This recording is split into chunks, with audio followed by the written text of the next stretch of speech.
Hey everyone, it's Dawn. It's Good Friday, the Friday before Easter. It's about 11, oh, it's 11:11, no mistake there. And today's video, I'll share chapter 18 and 19. And then on Easter Sunday, I hope to share chapters 20 and 21. So today it's interesting, I had to drive from where I'm staying, which is across the state, like the tip corner of the state that I'm in.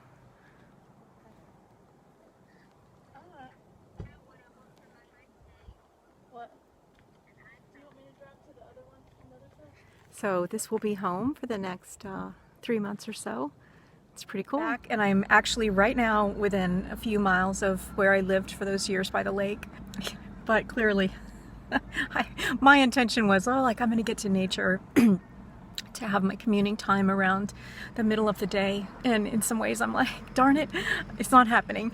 But Jesus was like, no, because you're meant to be in the middle of the chaos. And so, I'm parked at the busiest intersection in this little town in North Georgia. So here, in whatever situation that you find yourself, this is my word for today. That life always brings us unexpected twists and turns.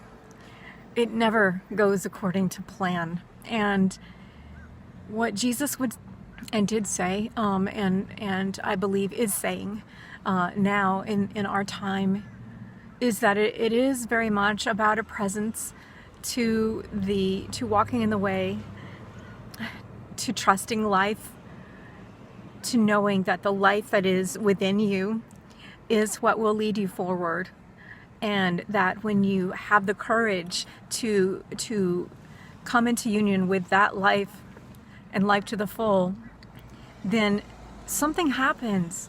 And I use the words life rises up to meet us on the way, but however you describe that, some people call it the magical experience and mystical, and wonder and mystery is something that I have talked a lot about in the past.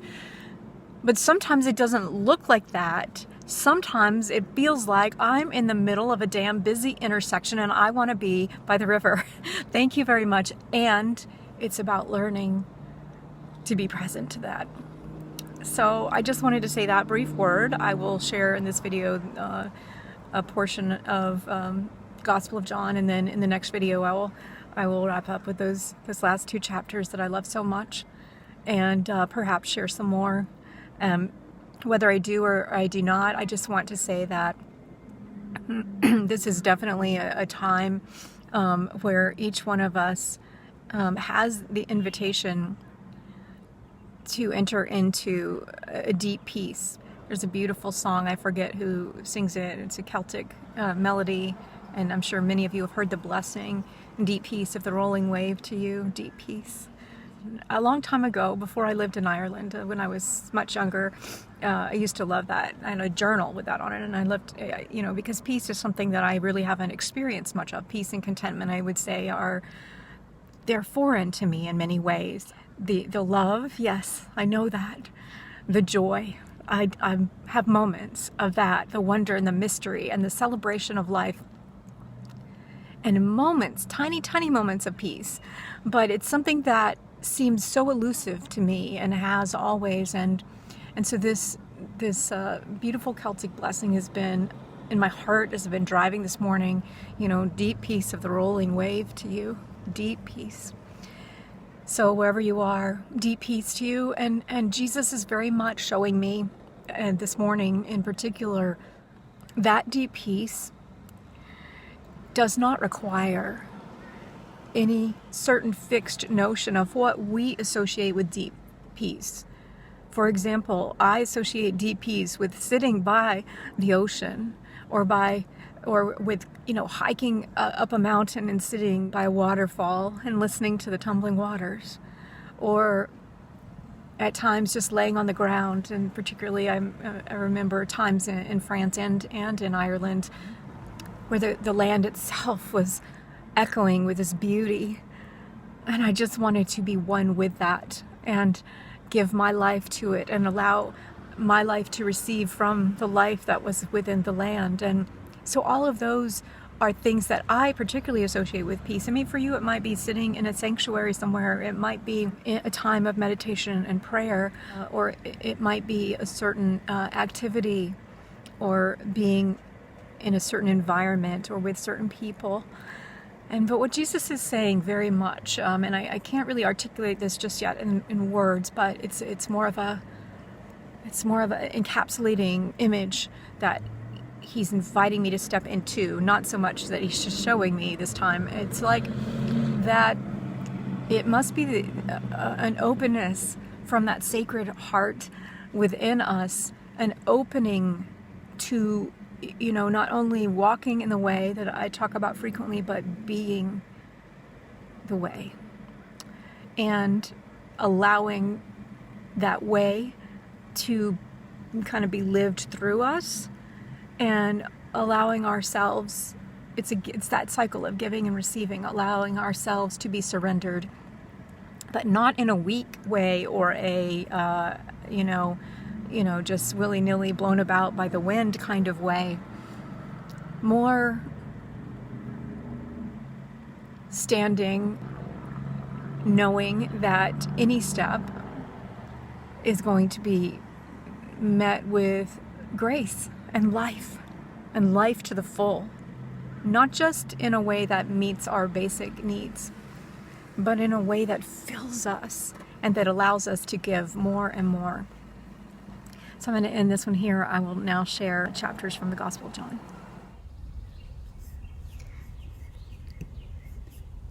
We're picking up with John chapter 18, around verse 28.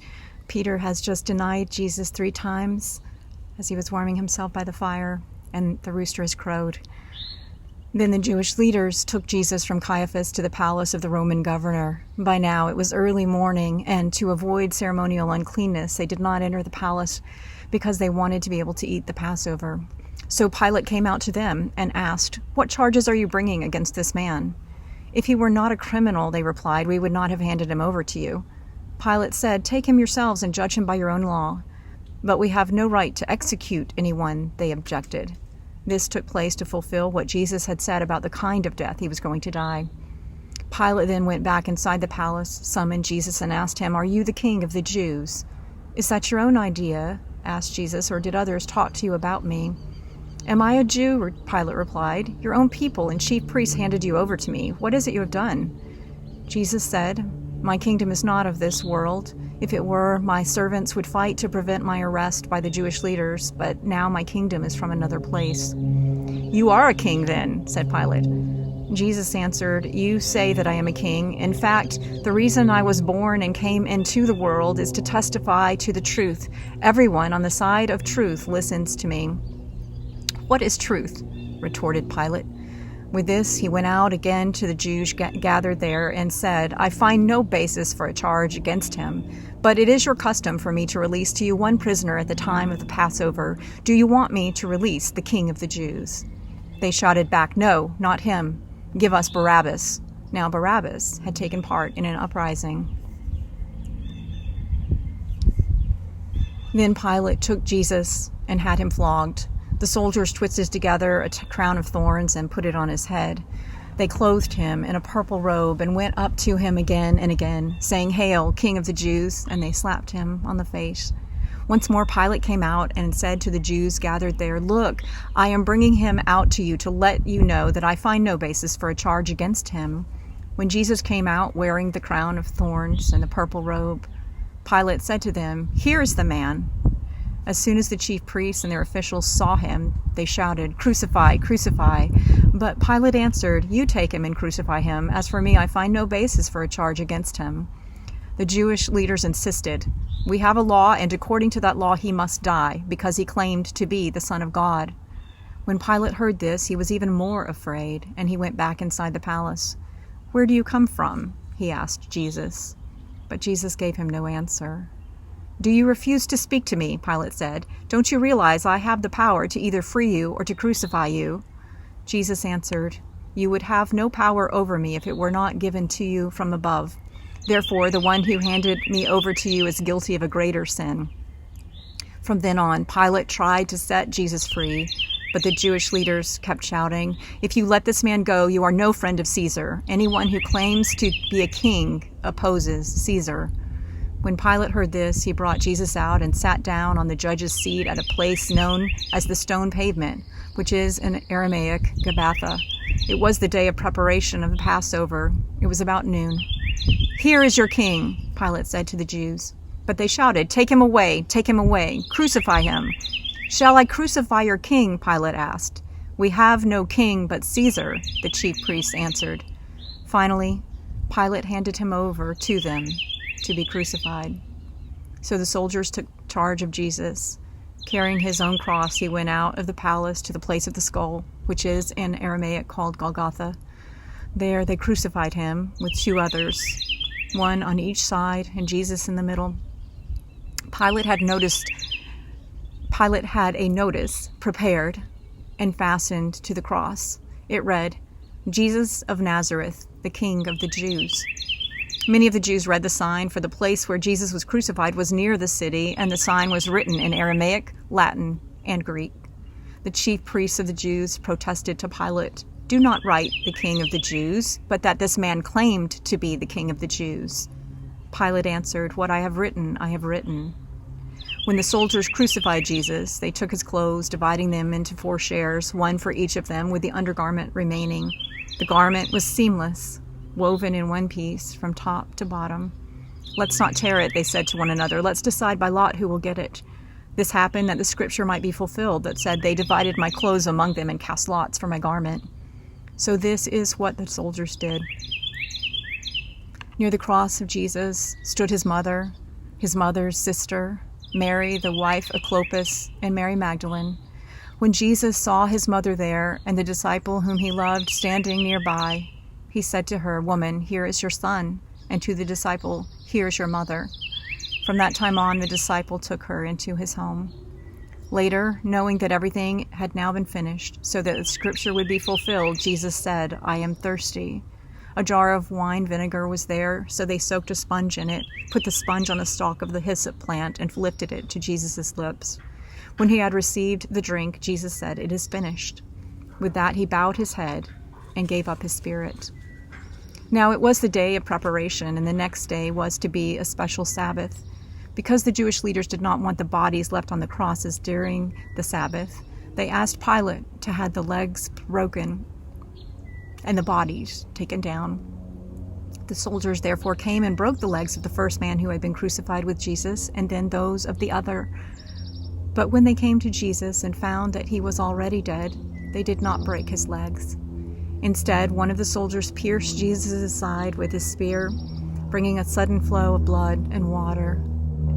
The man who saw it has given testimony, and his testimony is true.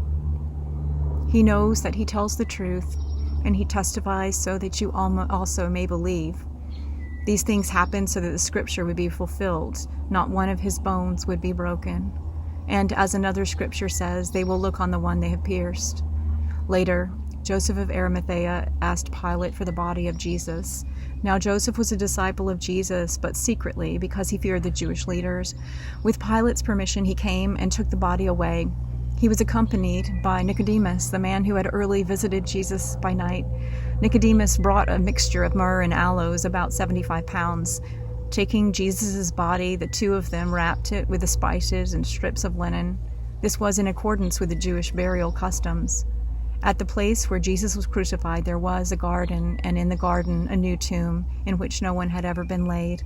Because it was the Jewish day of preparation, and since the tomb was nearby, they laid Jesus there.